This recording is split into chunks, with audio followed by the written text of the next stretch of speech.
I'm back.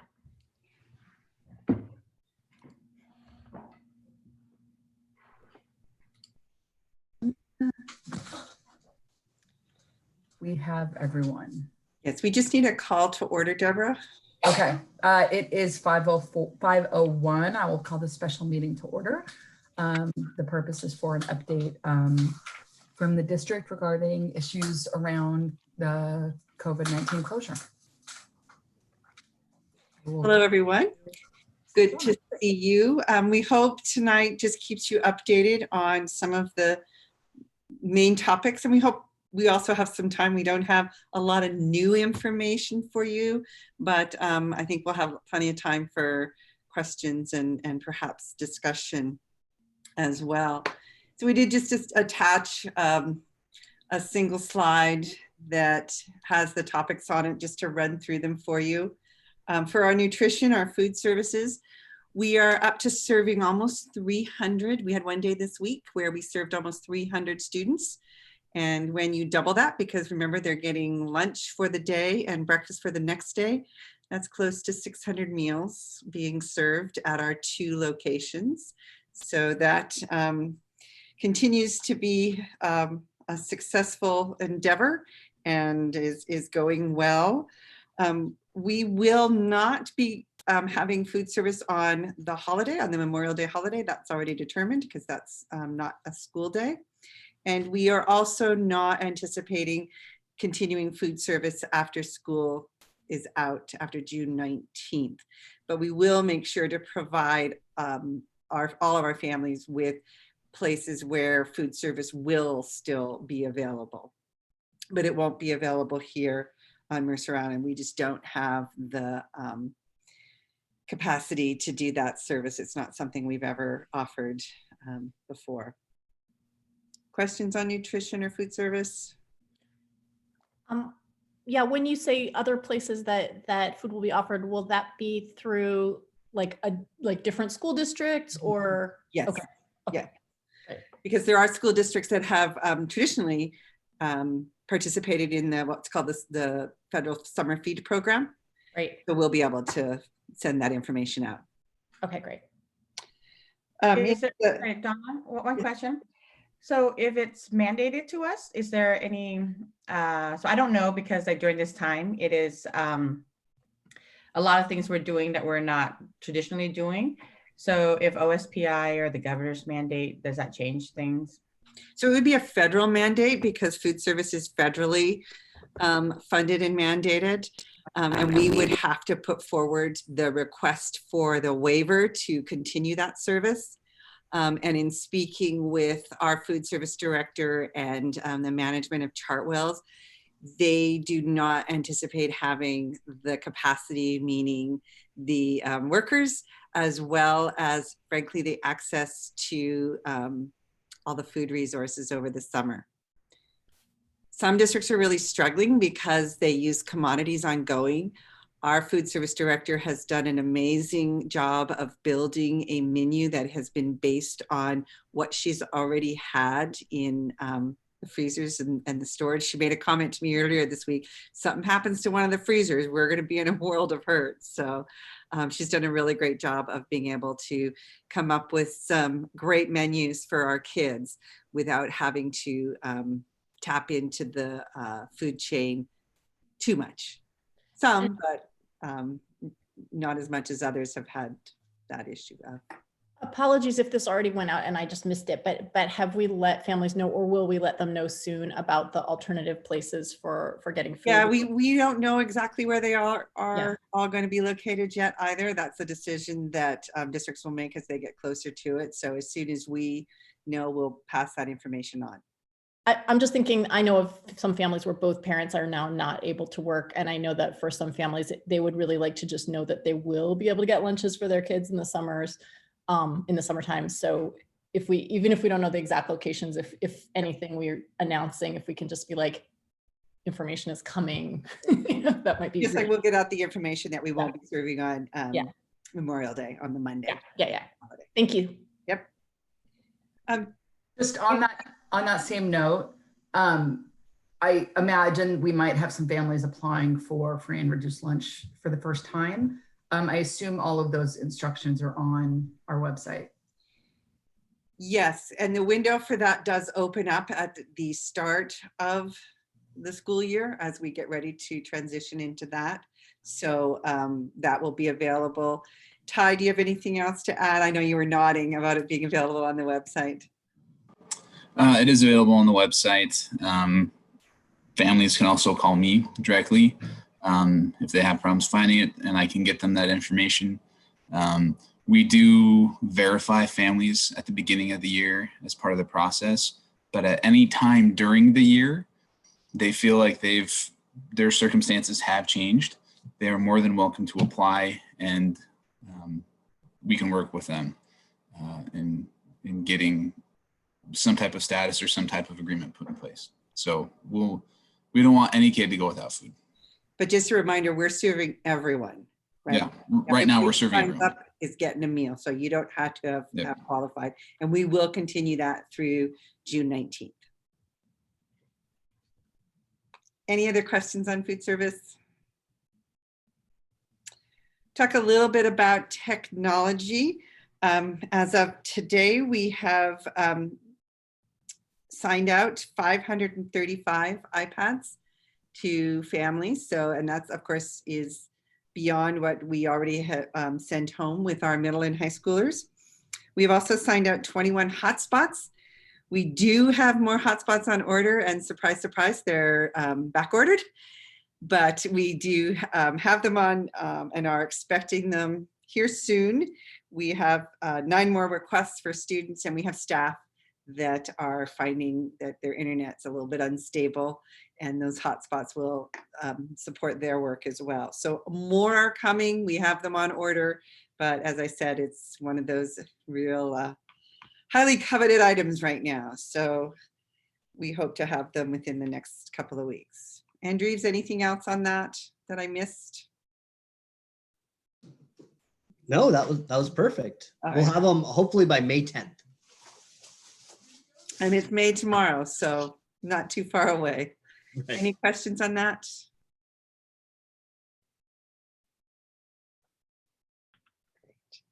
Childcare is really status quo from when we met last week. It's still, of course, at Boys and Girls Club. Numbers have stayed pretty stable, not a huge difference or any big concerns coming out of Boys and Girls Club for needing more support. So that continues as it has been since we transitioned. And they, of course, are continuing all the protocols that are needed at this time for having childcare. So the temperature checks, the cleaning that is ongoing daily for the health and safety of all the kids and the staff as well. Continuity of learning. This has been our second week. Things appear to be moving forward well. We had some conversation among our students at the high school about the workload. And so the high school staff is they've been looking at their schedule. It seems that the survey of the first week of the schedule was that it was going well, but they are having some discussions around the workload and making sure that it's still appropriate, particularly across the high school. That's where some of the concerns were. Fred, did you have anything else you wanted to update us on from last week? I would say that the feedback, I think there's a wider span of the type of feedback we're receiving now, whereas more in the beginning it was try anything, just do something, and you're not doing enough, and other districts maybe are doing more or whatnot. And it seems like there might still be some aspects of that from community members, but it's starting to really even out, and the real spread is now, wow, what you're doing is engaging. My student is engaging more now than actually they do during the typical school year. This fits their learning style, to I was kind of letting my own student manage it. And then once I really dug in, because I was checking in, I realized they were kind of faking it on me. And there's a lot of great stuff here. And now I'm holding them more accountable. And thanks so much for these types of things. And a large piece, and I know that Superintendent Kloski, you're going to get into it a little bit later on, but people starting to wonder, okay, we can sustain this. We see June coming, but what does this look like next year? So the spectrum has widened in terms of feedback, but we're also getting some really positive feedback from students and parents about some of the opportunities that students are getting now.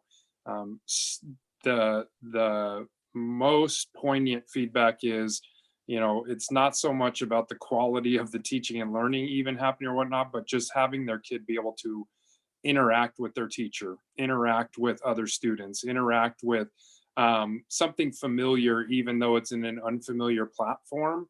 The teachers and staff who are doing that the most,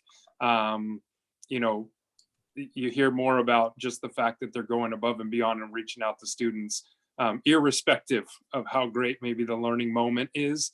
Those are some things there. We are starting to work on graduation waivers, and we'll have more information for you next week at the board meeting regarding waivers and graduation, but we're starting to work diligently on our seniors, not just planning, but now actually putting things into motion to help them with graduation. So we've seen an uptick on that in the last couple of days. And so we're now entering that phase, which is normal for every year, where you kind of live in 2 years. You're trying to finish this year and keep everyone focused on the teaching and learning, but you're now really planning for next year. And it's just on steroids this year with the planning for next year, because we don't know as many of the variables. So those are broad updates. And it's actually 2 weeks for your next regular board meeting. It is scheduled for the 14th is what's on the calendar. So just to keep you up on that. So reopening, as Fred was saying, that's where we are now. And traditionally, for those of us in public school administration, this is the time of the year when we are literally straddling 2 years, because we're looking to next year and finishing out this school year. We are in a much different world of looking to next school year, and have put together a small group to start, just to kind of build some banks of the river around what are all the things we're going to have to even consider. And then we're going to build out that with more groups coming into the conversation. I will say it was a little disheartening, disconcerting in the last superintendent call that I was in with the state superintendent, when he did address this topic, but really just addressed it by saying, be patient. The governor's still looking at 3 to 5 weeks of evidence and data, and seemed to imply that there would be some guidance / regulations to school districts on reopening. In those conversations, it's not a conversation we're talked to, but the next day we always have a debrief as an ESD, and there was a lot of push as how do we as a group of constituents really push hard on that concept of, at one point it was said, well, we might not know till August. We pressed hard back on that and said that is far too late. We need to be able to present to our families before the end of school. Definitely plan A, probably plan B and plan C, but we need to have outlined some plans for what is the fall reopening going to look like. So it was a little disconcerting, but we are going to move forward with some of the pieces that we've gathered as resources to support how do we plan for reopening. All the things that we'll need to consider, stepped up health and hygiene measures, washing frequently. Can we do that in all of our schools? Temperature taking. So we'll definitely have our nurses in the conversation early on. What kind of physical distancing parameters will be imposed upon us, and what type will be recommended by public health and or by the CDC. The CDC has put some very broad guidelines out. They're not specific. Our understanding is they're going to be wading into this a little bit as well with some more specifics as to numbers, how far do the desks need to be apart. We all kind of have this 6-foot parameter right now. But how many does that mean you can actually put in a classroom? And what other furniture or equipment needs to be moved out to have that physical distancing for students? One piece I was just reading over again today was, you know, in so many of our classes, we want kids to work collaboratively and cooperatively. And so we have these clusters of groups where kids are all facing each other. And we very likely could reopen with our classrooms, having all the desks facing the same direction with large gaps between them. What kind of personal protective equipment will be needed for staff and for students? Those are some of the questions. And who's going to be responsible for providing that? What kind of scheduling will we be looking at? Scheduling for staff, scheduling for students, scheduling for lunch, scheduling for transportation. How do all of those fit into our reopening? How do we meet the needs of the different segments that we have? It's different for our younger students than it is for our older students. And, you know, looking at how some countries are already starting to address this. A lot of information coming out of Denmark, where they're bringing back their younger students first, feeling like the younger students don't do as well in an online platform. So bringing them back first and continuing online learning with their high school age students. Another country, Germany, proposed it differently and brought their high school students back because they wanted to bring them in for their assessment, their spring assessments. So considering all of those different factors and what's going to work well in our setting as we get ready to reopen, calendars fall into that as well. Attendance. This was a big piece in the superintendent's conversation. Is it's great to consider alternative schedules, and for this time period, our attendance monitoring and how we're being funded for attendance has been waived, so to speak. But if we're going to have recommendations to do school differently, to have different schedules, and we're only perhaps going to have 50% of our students in the building at one time, how is OSPI going to allocate our funds? There was a big conversation that Ty and I were in with some other CFOs and superintendents today, where that was a big topic as to how do we make sure that our funding still streams in for the number of students, even if they're there on alternate days. Many of the extracurriculars, as we started to shut them down at the beginning of March, will they be able to be ramped up when we come back? Considering things like first day assemblies with lots of kids all in the same room, sporting events, curriculum nights, all of those pieces that we're so used to having, everyone coming onto campus at the same time, will all have to be scheduled out carefully and really reconsidered as to how can we still serve the need and the purpose that those events have, but in a different manner. Remote learning is going to continue. It's going to continue in probably more than one kind of format. Will it be that students will have at least one day a week when they'll be expected to check in on Schoology or Seesaw and do some remote learning? We also have to be ready that, as you all know and have been reading, the ways and the pathways of what's going to occur as we work through this COVID-19, could we have to have a school shut down again? Just like how this started, where we did not, but other schools in our region had just a single school that had to shut down because of a potential case and having to clean the schools. So we'll be better at that because we now know how to pivot quickly in being able to close the school, get it cleaned, and do what we need to do to get it back open in some way, shape, or form. So remote learning will continue in a lot of different ways. And then I think the main focus that we have to keep at the heart of this reopening, and when we're looking at all the different things that we're going to need to do, is we really need to keep the social, emotional, and practical help for our kids at the heart of it. So that's going to be a big part of the work that we're going to be engaging in with lots of stakeholders.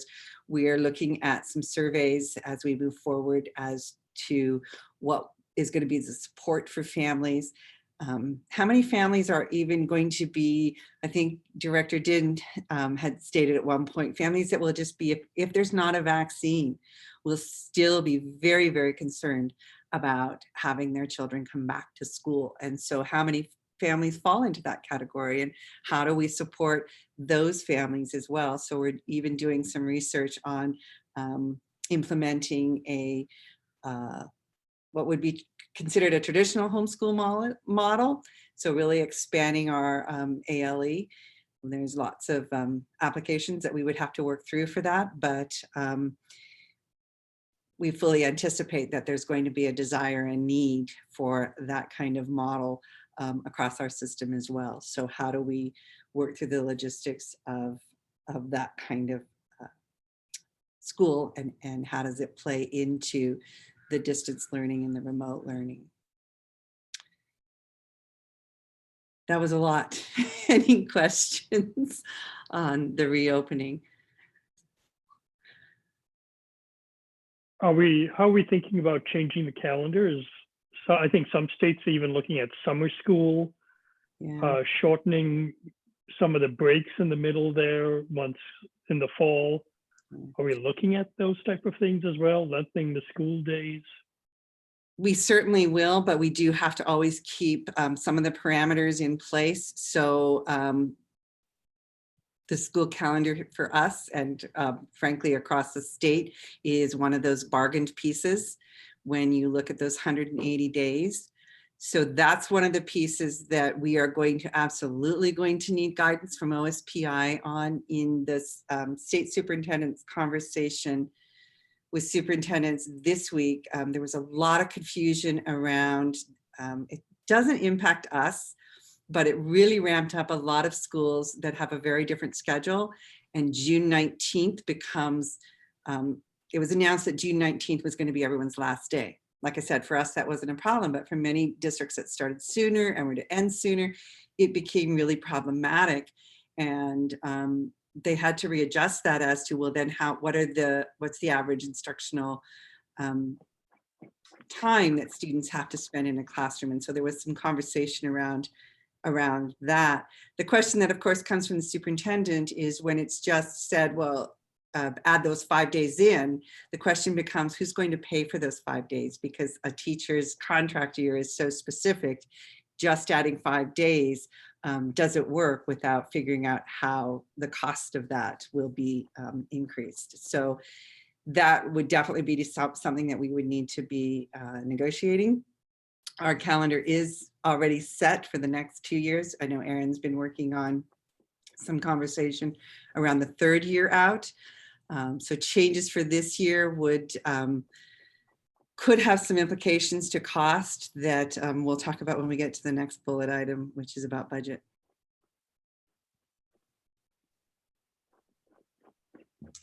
I have a question, which is, as you're looking forward to potentially, to sort of unknown conditions in the fall, are you guys continuing to evaluate kind of alternative learning platforms and technology, or should we assume that kind of what we've got right now with the grid and Seesaw and so forth, at least on the elementary school level, and Schoology on the higher levels, like that's the model that you'd be using going forward into the fall? Hang on one sec, I have a child.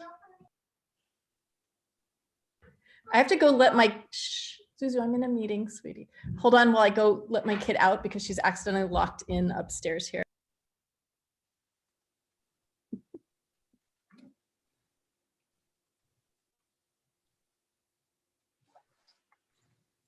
I don't know if she can still hear us.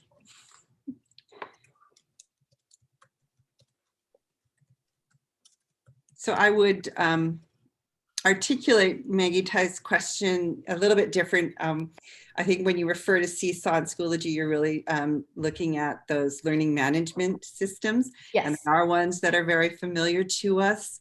I'm going to look to Fred to see if he and Learning Services have had any contemplation on looking at other learning management systems as we dive deeper into remote learning. Absolutely. And Andreeves join in as well. Learning Services, I believe everything is under review. This is active, this is active research happening before our eyes. And I think we have 3 really important stakeholders that we're going to be reaching out to. Students, what's their experience been like? Parents, and then our staff, and using all of that to come together and really plan forward. I think we can use this opportunity to think about what's working well, what do we not want to change and not touch at all, and then what needs to be tweaked. Later on this month, here in just a couple of weeks, our middle school and our high school will be using the latest version of the Haas survey. You might recall from last year, the High Achieving Schools survey done by Authentic Connections and Sunia Luthar out of Arizona State University. And that was all around, stress and anxiety in high achieving schools. They've revamped it to fit the COVID-19 impact. And so we're going to be administering that from 6th grade through 12th grade to all of our students. It gets a little bit at the usability of what we're doing, but it's really about how are they being affected at a social and emotional level. And so we can think about those data points as well. So there's an academic component that we're thinking about, as well as social and emotional for our students. Andreeves and I have met with several different vendors over the last week and a half who have offered other solutions to us that we could consider, and we are actively trying to meet and connect with different new technologies that are coming out, as well as those that are being refined. I just asked our new transportation director this morning to take a look at a new app that really kind of tracks and monitors students with health better in your system, in your schools, transportation wise, lots of different things. So it's a great question, and it's one that we are studying all aspects of the organization right now in preparation for next year.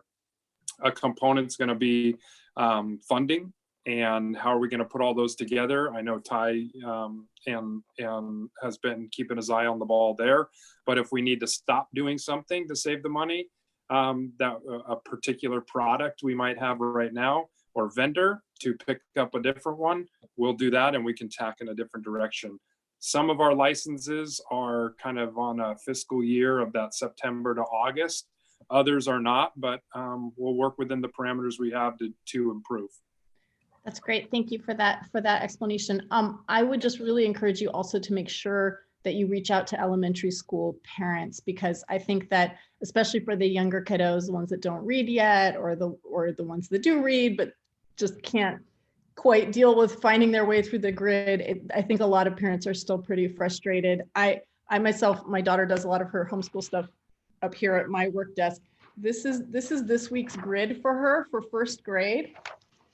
And it's like, it's really hard for her and me to know what she should be doing at a given time, combined with like having to log in to like multiple different sites, and some of the videos aren't working and so forth, and it's just, I love the content. As a parent, there's that feedback for me. Like, I'm thrilled with the content, and there's so much on there. It's very rich. Like, we can't get through more than half of it, but what she's really learning a lot. It's going really great, but I can't be like at her side helping her click on the correct thing every 10 minutes, that's not going to be sustainable. And I just worry for a lot of parents that are trying to juggle work, especially, and multiple kids, that wouldn't be sustainable. So hearing that you guys are working on looking at other ways of possibly delivering this fantastic content is very reassuring. So thank you.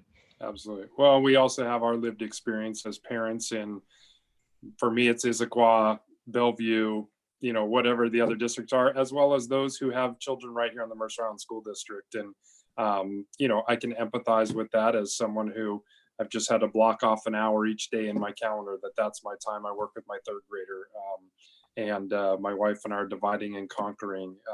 But yes, it's we're all learning for sure, and you get a good glimpse into your own child's strengths and weaknesses as well. That's for sure. And your own.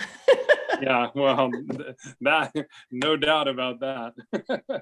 And I think, Maggie, Ty, that makes a point in a lot of the research that we've been doing on the reopening of schools is it could very likely look very different for our youngest learners versus our oldest learners, as well as the needs of parents. We know that those with young children have a much greater need for that childcare component that public schools do provide. So those are all considerations that we have to be looking at and making and getting the feedback on from parents as we start to build what reopening is going to look like. Thank you for the feedback.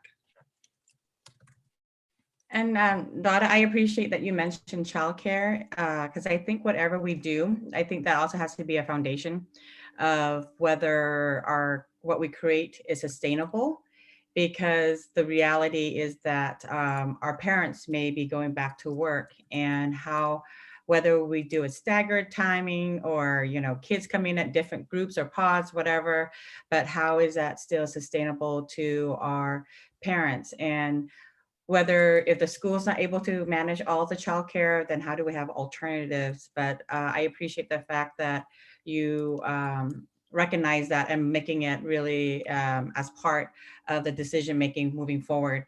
And it does sound like there's so many things that we have to think about. And I just before I guess other questions, I want to clarify, Donna, about what you said about OSPI. It sounds like they're saying that don't be so locked into a model. We'll know in July or August. But of course, we have to spend the time to think about it now. So I guess my question is, during this time, you know, OSPI, they give guidance for the whole Washington state, and it's very diverse in its resource capacity and needs. And so I guess I would like to encourage us to shift it a little bit, in that, you know, how do we start thinking of a system that works for Mercer Island, and then advocate to OSPI to accept, you know, the model that we're doing, because sometimes, you know, when we just wait for them to provide the guidance, they provide us the guidance really for the middle, and that might not be a good fit for our families. So I really, because if we're gonna develop a brand new kind of model for next year, then let's start with thinking about our Mercer Island students and families and teachers to think what is the best model for us. And it may look very, very different than other models, but I guess I wouldn't wait for OSPI to wait until they set guidance, but I would actually encourage us to utilize all of our advocacy tools to encourage them to allow what we do in this time to best serve our students. So that's kind of a shift that I hope that we can start to pull in, you know, our connections and do more advocacy for at least, you know, Mercer Island students and families. I don't disagree. And it's not that we're going to wait for them and build it after that, but we are part of a state system, and that's how our funding comes. So some of the parameters that we have to abide by are, how are they going to send our funding? So if they're going to say, this is how we're going to allocate for attendance, we want to make sure that anything we built that's going to work for Mercer Island also works within that funding system, because we don't want to not have our funding come because we've said this is how we're going to do it, and they come in with, okay, we understand it's not going to be students in seats. So we do have to make sure that we're following the systemness of the statewide system as a public system. I think any banks of the river that they're going to set are going to have some wiggle room in them, because they know they have 295 districts. I think the frustration is that we do need to start planning, and we are going to be planning and looking at all the options, but we do have to do it. We're reading as part of our leadership team right now, a book called Innovate Inside the Box. And so we are using that phrase a lot as we innovate inside the box, which we know is the regulations and the stipulations that we have to abide by within our statewide system. And the other box that we have to abide by within this reopening of schools is budgetary. So as we consider things like, people might really think, oh, I think it's better for staggered schedules with half days. Might sound really great instead of alternate days, but there's an increased cost to that because you're running more bus routes. So all of those things we have to certainly not throw anything aside, but we have to make sure that it's within particularly the parameters of the systemness in our statewide public system, as well as within the parameters of budget, which is our other topic for tonight. But for example, we could also do things like if we cannot fit all the kids in the elementary schools, use the middle school for elementary schools, assuming you've prioritized attendance of younger students in school for the daycare component, and then move the middle school students to the high school and do more online education for the high school students. So there are many outside the box, I guess, opportunities like that depend on the priorities that work for Mercer Island. And we kind of have to nail down those priorities, I suppose, and know what we want, and then advocate for the ability to execute upon them. I think the difficult part right now is there are so many unknowns. I think there's so many unknowns even for parents right now to know what's going to work best for them in the fall. You know, to Maggie Ty's point of having earlier when we were talking about nutrition, where both parents are, you know, now in the unemployed category. So not knowing where you're going to be as a family is scary for folks right now. And we certainly don't want to be adding to that anxiousness and anxiety. But we do want to be planning to support children in education as we reopen in the fall. So we'll be reaching out and definitely getting that stakeholder input, as well as considering all the pieces that are going to fit within the systemness that we need to comply with. I do think there's a lot of structure around school and work, and those are the priorities parents look to. Yeah. And like kind of add on to David, what you're saying too is, I think regardless of what the governor, even though he might, you know, lift all the bans, you know, still think about what we would be comfortable doing. And I actually, when I think about, you know, a huge chunk of students who might be unstable in their attendance and not attendance, or students who are staying at home, I hope we create a system that works well for all of those students and not have multiple different systems for them. And a system that works for all of it could be, you know, either like a flip system, you know, where, like you said, doing some online, some on class. But I also hear what David is saying is during this time when we're creating new stuff, we really, because I think about how, you know, bargaining is coming up, right? And so I guess I totally understand, Donna, when you say innovation within the box, and there are some federal rules and guidelines, and those are shifting as well, right? But I actually, for next year, we have to make some certain assumptions. And even those assumptions don't come out, but let's say we make certain assumptions that even if we have 20-30% of the people of our students who may not have regular attendance due to whatever, how do we create a system that allows for the flexibility of them to stay at home totally or go half day? And how do we make sure that our teachers, right? Because if we continue within the box, then I am assuming that, let's say we assign traditionally one teacher for every 20 students. And we're still working around that 1-to-20 ratio. Instead of totally thinking outside and think about how does one teacher, if they do online, they do 30, 40, they work in a group. And then when they come to school, they might do smaller groups. So I guess that's what I hope that we start to think beyond that structure of a certain amount of students and a certain amount of teacher, and then work within that, but allow ourselves to really be creative in how do we make sure that we can sustain the teaching, right? In that if our teachers get sick, then how do they support each other? And and like I said, this conversation, I totally appreciate where the K-12 is, because at the university level, we are thinking about summer and we're thinking about next year as well.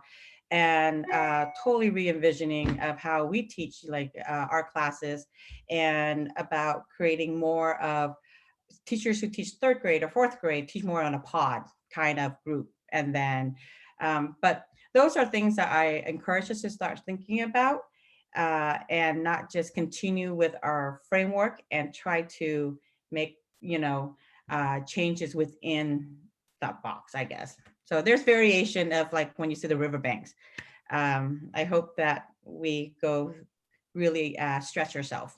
We will, but we do need to keep ourselves within the constraints, certainly of budget, and within the constraints of what our contract language says and what our state regulations and compliance will be. So yes, we are going on those way outside the what ifs, even in the ability to establish an alternative learning education. That's not something Mercer Island has done before. There hasn't been a real desire for that. So in looking at how do we do that for the students who their parents are just very uncomfortable with them coming back to a building. And so those are all things that we are diligently working on and getting the information on, so that we can implement and reopen to meet the needs of all kids, those who don't want to come, those who are ready to come back right away. But how do we do it healthy, safe way that meets the needs of students and staff in a safe way as well? Yeah, I agree. Thank you. All right, next topic. One more thing. I think the kids who cannot come to school will be a very dynamic list. As they do contact tracing and things like that, suddenly a family who's working and other things like that might suddenly decide we need to be quarantined. And so suddenly you've got a child was regularly coming to school who's now out for 2 weeks. And so this falls into, Tam's category of these are sudden things. We can't really have an alternative learning plan that's just suitable for a fixed set of students. It kind of has to be more dynamic, that somehow this child who is suddenly quarantined for 2 weeks can participate in the online group, which might grow from 20 to 25 because there are more kids suddenly having to go work online. Yeah, so you're those really are the types of changes. Yeah, you're really working in a couple of different categories. You're working in the category of those who are choosing the homeschool or the online as their primary choice, so to speak, and those who might be having that as a temporary situation. And how do you facilitate that for just those reasons you gave, David, is something that we're going to be investigating as well. So can kids, if you've built the system where, which is very similar to what we're doing with the grids, where it's consistent across the grade level, here's where we are in our standards right now, student can relatively fluidly transition to the online for the 2 weeks or 14 days or 3 weeks, depending on what the quarantine time or illness time might be, and be able to transition back to the classroom and still be relatively in the same place with the standards. I've actually seen that work in some systems prior to COVID-19 because they had sort of built this independent learning system that allowed for that fluidity of in and out as students needed it. So definitely another piece that we're investigating and looking at how do we facilitate that within the the staffing that we currently have. All right, any other questions on?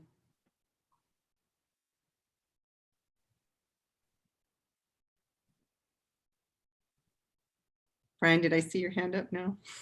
Okay. Before we do go on to budget, I did want to say that the high school staff is diligently working on collecting information and data on graduation and how to recognize our class of 2020. I know they've been sending out surveys, and I'm getting a weekly update on where they are with that. And even going so far in the questioning of how late is too late to hold something. If we're allowed to have something real life, how late is too late? Because when you start to say, oh, we'll do something in August, a lot of the students say, not interested, not going to do that. So there's no point in planning something in August if no one's going to come. So more information on that as we get it, but we don't have that completely solidified as of yet. So next up is budget. As things have started to settle in and get out of the crisis mode, I realize we're still in an emergency, but we've now gotten the priorities taken care of, and we're looking out to next year. Budget becomes, of course, the next big topic of information. We know that this crisis is going to impact everywhere economically. Here on Mercer Island, the city of Mercer Island has been dramatically impacted economically by the COVID-19 crisis. We've been in conversations, both Ty and I, at our various constituents that provide what guidance they can in these sort of unstable times as to what to expect and what to anticipate. In the state superintendent's conversation on Tuesday, he really talked about that some of the biggest risk for public school districts is passing levies. We are solid through 2022, but I think to Director D'Souza's point that he's brought up more than once, that this is not going to be done in fall of 20. There's very likely it will not be done in fall of 21. And so we're going to be working through this for many years. You know, it's really going to be a situation of basic ed versus non-basic ed, and how do those play out? Yes, there is going to be some CARES Act dollars that will flow through at the state level. Much of that will be specific to the title kind of dollars. So there's requirements and restrictions around how that can be utilized. It will be one-time monies. And so one-time monies is not something that you want to tie any ongoing expenses to. We don't know exactly what that might be able to be used for. Some of the things that were listed from the state superintendent included technology, professional development, potential summer programs or learning programs, particularly around the learning loss concept. So more to come on that as we get more details on what are some potential one-time monies. Again, if it's allocated based on how Title I is allocated, just a reminder to the board that that is a very, not a significant amount of funding for us based on how that's allocated, which is through the free and reduced lunch counts across the nation. So it's not to say that we aren't grateful for every dollar we do get in that area, but it's not a place where we have a lot of money that's carried over. Many districts that have that money are right now penciling out, because there's restrictions on how much you can carry over. And they are absolutely penciling out how much they can carry over for next year to support learning for students next year that are in crisis at the end of this year. That being said, we gave you the update last week on the quarterly budget report, and we had already started to build some declining enrollment, as you will recall. in our 4-year projections. And so we are going to continue with that idea of declining enrollment. We will know more, of course, when we are able to reach out to parents and find out who's planning on returning with us. And also when we get to those October numbers. Some things that Ty and I both conferred on that we heard frequently this week in these budget conversations from all constituents is this is going to look different than the last downturn, but we have to prepare as much as we can. And so the standard advice is shore up your fund balance, your reserves as best as you can. That's exactly what they're for in this time, is that economic uncertainty. So we don't have a lot of savings that are coming due to the closures. All of our staffing expenses, 85% of our budget is spent on staffing, are still encumbered and are expected to be paid out. We do have some small savings. Substitutes, as an example, of course, was budgeted out for the entire year, and we're not expending those dollars at this time. Utilities perhaps are a little bit less. I'm looking at Tony to see how we're doing there, especially this time of year. So that's something that we might have some savings on. Travel and conference, of course, has all been suspended, so there's some savings there. So we are just being really cognizant of making sure that we're doing everything we can to have as solid as a fund balance as we can moving forward, certainly past 2020, 2021 into the subsequent years out, not knowing what is going to happen with our state budgets. There's some talk of the legislature coming back in June and what decisions could potentially come out of that. Some things that I have implemented in the immediate time frame is, again, suspending all travel and conference. There is no overtime approval. If there is any overtime, it has to be pre-approved by me. So that is something that we did have some overtime is when we went into the crisis, particularly for our custodial staff with the constant cleaning, but that is all not having to occur right now. And there is no space for overtime for the rest of this school year. And we've titled it a hiring freeze. It doesn't mean that we're not going to hire, but every vacant position, every position that is attrited by a resignation or a retirement is being very closely analyzed to look at the funding sources for that. Do we need it at the same fulfillment level that it was at?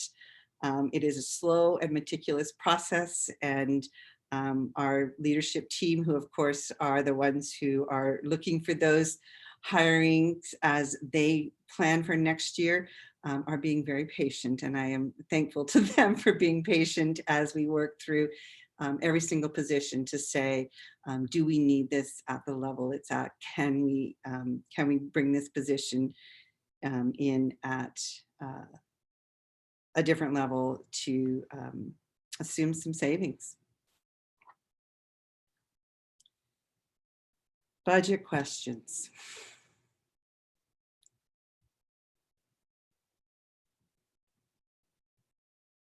I have kind of a little bit of a question, but also wanted to talk about just the cycle of the budget, because it's an ongoing thing that happens all around the year. So we've got May and June where you're really kind of buttoning up your budget plans. And then we have until August 31st to approve it as a board legally. And July is not typically a month in which we work as a board. So we might want to be looking at that as well. But so really, we're coming into the home stretch on next year's budget right now. Is there any indication that there'll be some extensions or some leeway in that budgeting cycle this year, or we're set for August 31st? Yeah, you see us both shaking our heads. That has not been any part of the conversation. Hi? It's within statute, so they would have to modify the WACs and RCWs to make that happen. Not likely. as far as I've heard, we are still on schedule. So Well, I'm glad you have a really good crystal ball.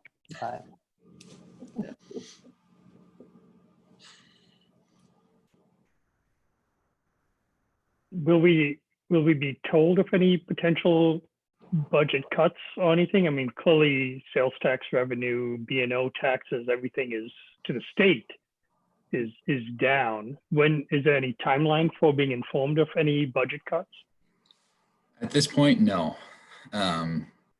This is one of the presentation from WASBO yesterday had a big slide with a list of a whole bunch of different questions that was titled unanswered questions. And the very first one was a special session for the legislature. There's all kinds of rumors flying around that the legislature might be called back in June or July to make revisions to the budget. We don't know.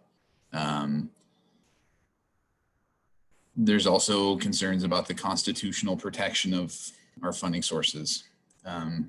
McCleary said that it is the state's paramount duty to provide for education, but that's basic education is what is defined by the legislature and by the state. So if they decide to make changes to the model, which they did back in the 2009 to 2013 timeframe, we could be looking at modifications. If there are changes to our funding streams or funding sources, of course, we will bring it to you and let you know immediately as soon as we hear it, especially as we get closer to the deadline for the approval of the budget. Any change to next year's funding is going to make a significant impact, and we will have to be very quick to respond to that and how we adjust our plans. So we won't get anything by the end of May, June timeframe, which is typically when we have to make our hiring determinations, right? Exactly. Go ahead. Go ahead, Ty. No, I was just going to say, as of now, what we've heard is that things are moving forward as they've been approved in this last budget go around within the legislature, with the exception of what the governor vetoed. So the additional counselors, some transportation funding, and a few other pockets here and there. But by and large, the main funding model is as it was approved. We did have a budget cut in the 2007, 2008 timeframe. So it's not it's happened in our lifetimes, clearly, Yeah. within the education window of our kids as well.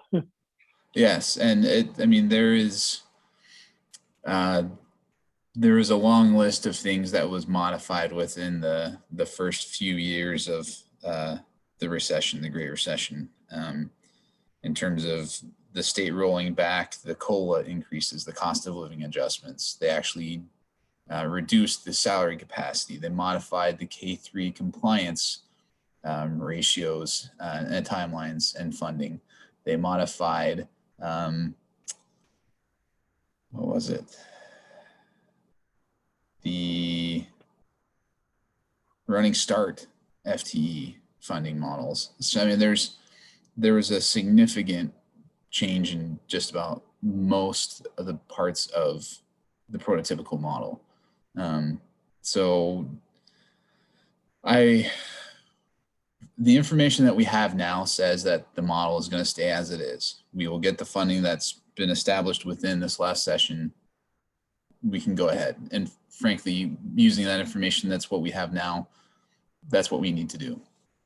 And we can make assumptions about what our enrollment is going to look like. We can be conservative about enrollment, but to make assumptions about funding changes could lead us down some paths that they're very hard to justify. Very hard to justify. You know, any picking and choosing between different opportunities here is, it seems very arbitrary. I'd believe. Yeah. Okay. Thank you. That's helpful. I appreciate really hearing more about the budget in this sense for me to learn where things are coming from and then the cycle, and it helps kind of put everything, all the pieces are coming together. And so one of you said about basic education. That makes me think then, so basic education, everything else is extra. So does it mean things like the extra engineering class, the extra math class, are those extras beyond basic education? And I guess I want to, even though it's kind of opening a can of worms, but I know it's just, we have to think about it, because if those things doesn't happen, then what are our funding sources? As we, are we able to, is that where the foundation comes in to help us? Is that time that we ask for more support from the community? Is that, so I guess, for me, longer term, how do we start thinking about those kind of things? And I guess I'm just throwing this out to also my board member, your directors. Think about, in the past, have we worked with the city council to strategize? Because right now it seems like everything is, is all mashed up in a pot. And we don't know how we're moving, we're creating together a new system, education, health, civic, all these needs for Mercer Island. And so we're putting out all these bonds and levies. And in the past, have we worked closely with the council to figure out how we move forward together and be strategic on when things get laid out and who asks for what?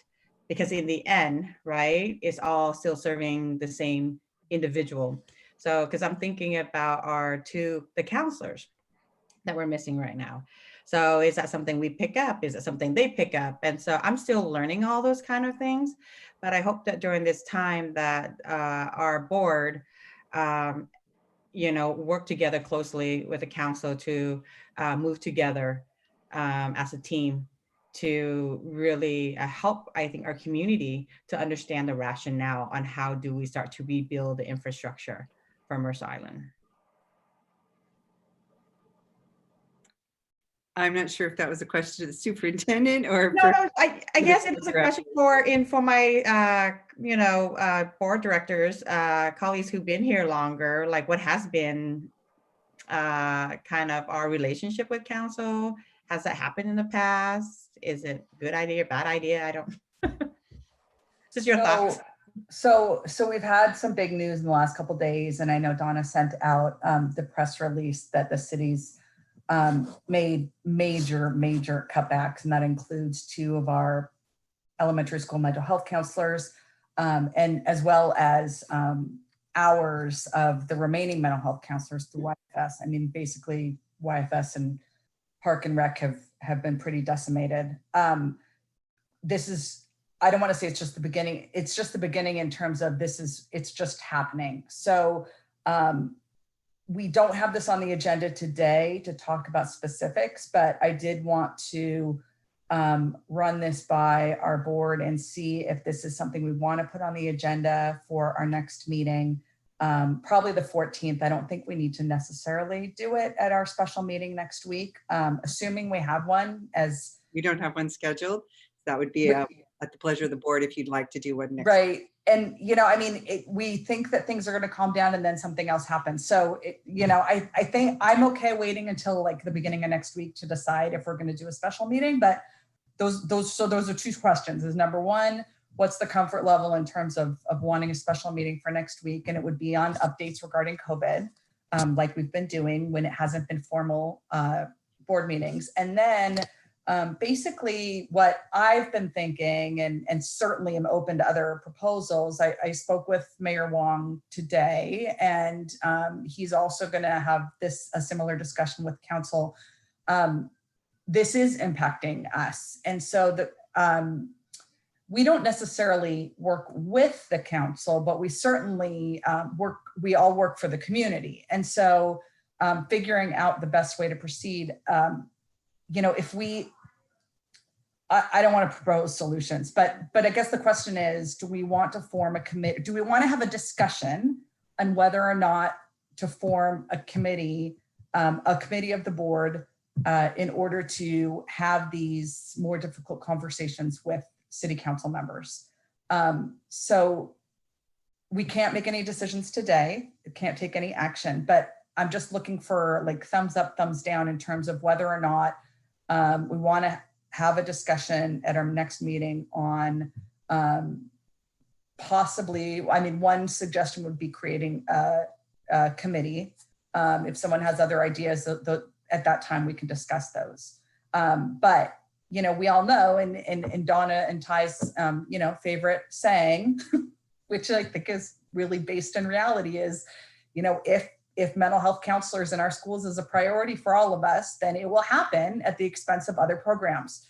And we'll make it happen for the benefit of our kids. But that's at the expense, and that's a decision that we need to make both as a board and as a leadership team and as the community. So I think we need to understand that all of our interlocal agreements with the city are being tremendously affected, and we need to figure out exactly what those are and decide ways that we're going to move forward.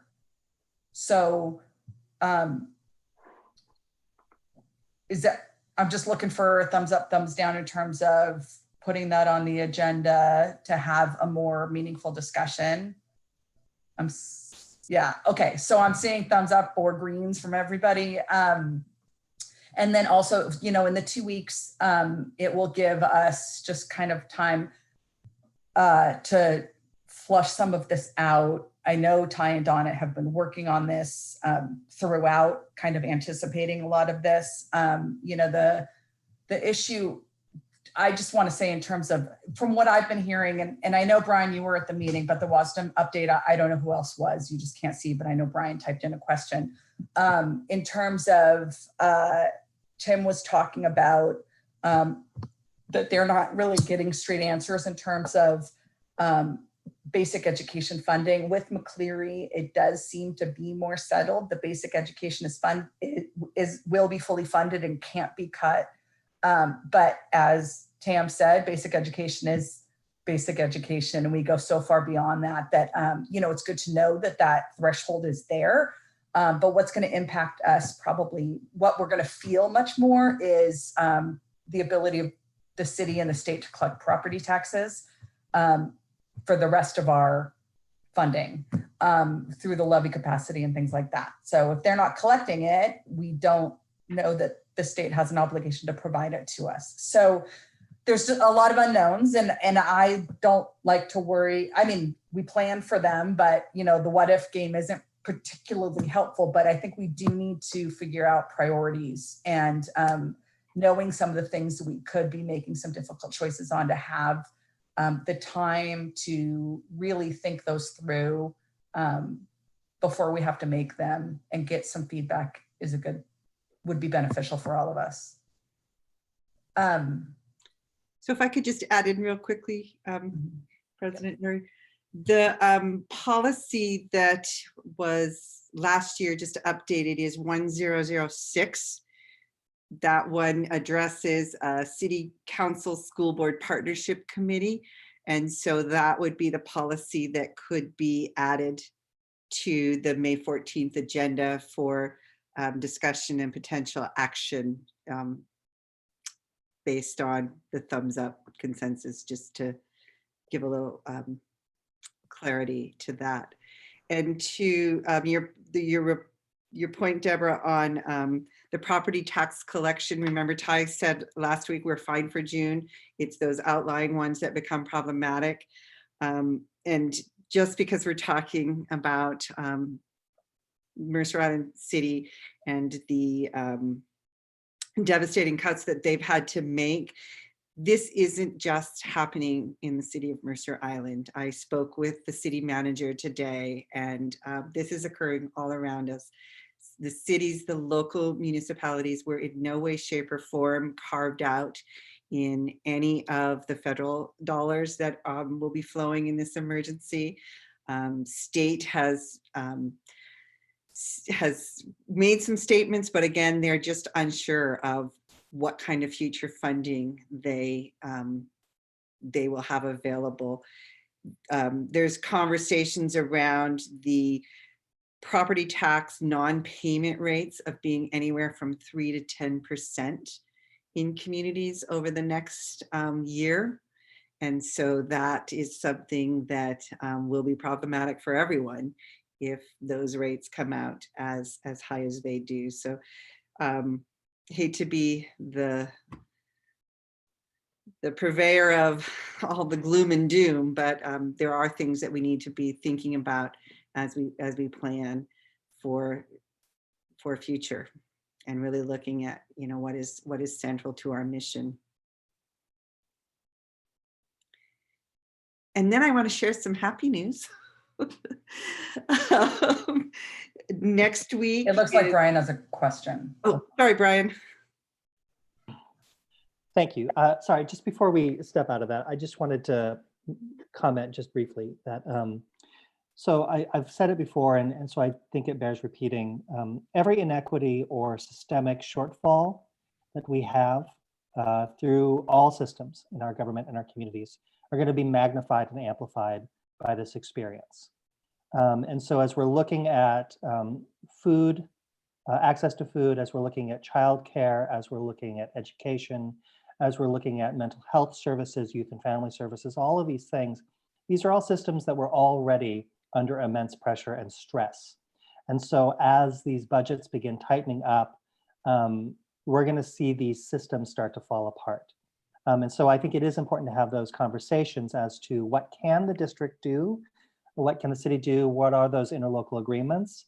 But we also, I think, should recognize that school districts, public school systems, have been asked to carry an extraordinary burden for a very long time of being the hub for access to healthcare, access to food, access to childcare, all of these things that are beyond what we do, which is to educate. And so we certainly want to continue to carry that burden as much as we can, but we also look to the city and the county and other systems to be able to take up their share as well. So the last thought of that is something that's been said for a long time, is Mercer Island School District is very fortunate that we can do just about anything we want to do. The thing is, we can't do it all. And so as we contemplate as a board what we may ask of our superintendent to do and how we begin prioritizing or setting boundaries in the sandbox, I think we need to be very careful that there is a limited amount of money and resources that can be used in a sustainable way to project into the future. And so we need to be very careful about how we ask for those adjustments in programming, in budgets, and all of that, to ensure that we're not unintentionally doing damage to another part of the system that we're not seeing at the moment or unaware of. So I just want to put that out there. Thank you. I think in relation to what Brian just mentioned, I believe in the 2007-2008 timeframe, they looked at school districts' fund balance and withheld revenue based on the size of their fund balance. So it's one way of reducing funding to a school district in a non-impactful, at least in the numbers way, because they assumed the fund balance was not going to be utilized, even though it was a safety cushion for things like this. And by withholding money based on what's in your fund balance, the state was able to reallocate that money at the state level for state priorities. So yeah, I think a school district's budget and balance sheet is very fungible and could be on quicksand in many different ways. So we have to be careful about how we allocate our money.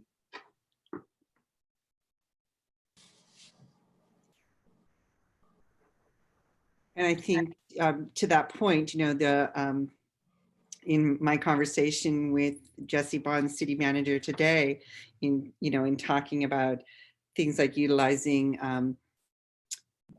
one-time resources, i.e. donations for ongoing costs. That's been a big part of the problem for Youth and Family Services. They have a fabulous foundation who does marvelous work, But depending on that and the thrift store, which who would have thought it would be closed for this long of a time period in this crisis, is really what has collapsed that system.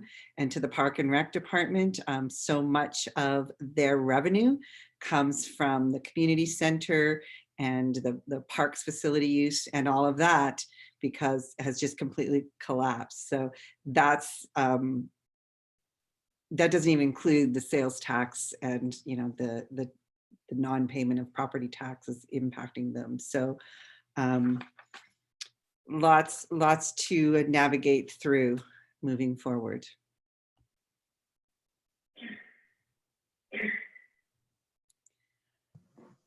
Before we close, can I just share a couple of positives? Tomorrow is National Food Service Worker Day. So if you happen to be out for something is essential and you happen to even just drive by, please honk your horn and smile and wave at our food service workers. They are doing such an incredible job at the two places where we're distributing food. So we'll make sure we get some pictures out on social media. I think there might be some superhero capes or something in the mix for tomorrow. And then also looking forward to May, which starts tomorrow. Next week is Teacher Appreciation Week. And we are thinking that we're going to have Staff Appreciation Month for May, because we are certainly appreciative of how much everyone has pivoted and changed. And along those lines, as you all know, May is always kind of our Staff Recognition Month. We do a lot around recognizing our Employees of the Year. And so in light of where we are in this crisis, we are not going to have individual Employees of the Year this year. We are going to have Mercer Island School District staff as Employees of the Year. So you're going to see lots of hashtags and some social media things going out as we honor every single one of our employees for the month of May. Still going to recognize our retirees. We will do those at our final meeting in May, albeit probably virtually, but we do want to recognize our retirees who have already decided to go off into the next chapter. And that's all I have on my list, Deborah. I just wanted to add to that I listened in for part of the PTA meeting for Island Park this morning, and some of the room parents were planning virtual ways to recognize the teachers. So some of that is going to be happening, and they in particular were, and Principal Hoffman was in particular suggesting that notes would be very much appreciated, notes from parents and notes from the students, or, you know, cards, even if it's only in a virtual format, that's something that they would appreciate, since everyone's working so hard right now. We're going to start a hashtag campaign starting next week of thank MI educators, thank my educators. And so we'll be sending out information on that as well for community members to join in, and then post those periodically for our staff to see. I might also throw in there, simply because I used to wear a hat of the PTA, that National PTA has a toolkit available that they offer every year with themed Zoom filters and frames and cards and certificates and all sorts of great digital banners that you can download for free to say thank you to staff and to our teachers. So that's at National PTA. Thanks. And I just want to, I've been seeing the reminders about, the Zoom meeting with the counselors and administrators. I believe it's Monday, right? So it's before. Does someone who knows can phrase that a little bit better than I just did want to announce that?